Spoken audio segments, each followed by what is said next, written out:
Copile dragă, mâine se deschide școala și toți copiii de etatea ta se duc să înceapă a învăța.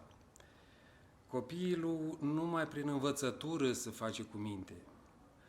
La școală toți copiii șed pe niște scaune lungi, bănci, unul lângă altul.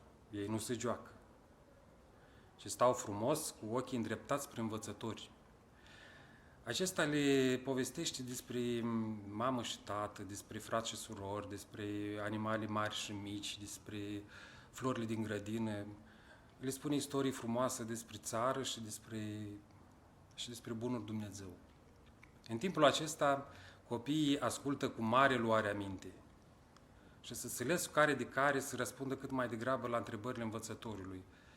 Învățătorul laudă asemenea copii și ei, având mare bucurie de aceasta, să se lesc și mai mult. Și uită de jocurile lor de afară.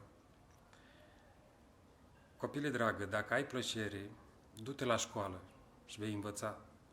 Dar să știi, dragul meu, că școlarii care nu sunt cuminți, silitori și ascultători și nu învață nimica, și învățătorul nu-i laudă, ba mai mult. Și părinții, auzând că nu sunt silitori și că fac rău, se supără pe dânsii și nu le mai fac haine frumoase și nu-i mai iubesc. Pe copiii nesilitori, nu numai oamenii, dar nici păsările nu-i mai laudă.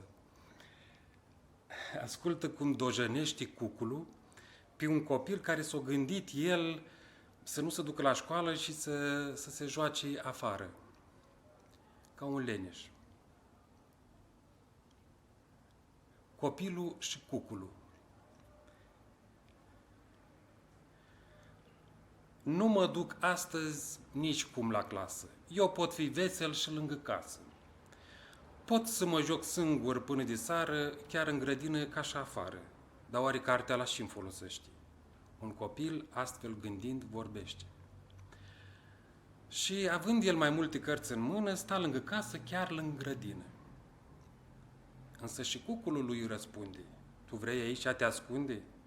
Crede-mă, crede, drăguță frate, cu asta ai faci și mari păcate, că eu ca și tine, din nesălință am ajuns iaca în neștiință și acum crede-mă fără încetare, am de cânt una, tot o cântare. Cucu, cucu, cucu, cucu, copile, du-te și învață bine, că și la jocuri iar rândul-ți vine. Copiii nesălitori rămân proști. Ce poți face astăzi, nu lăsa pe mâine.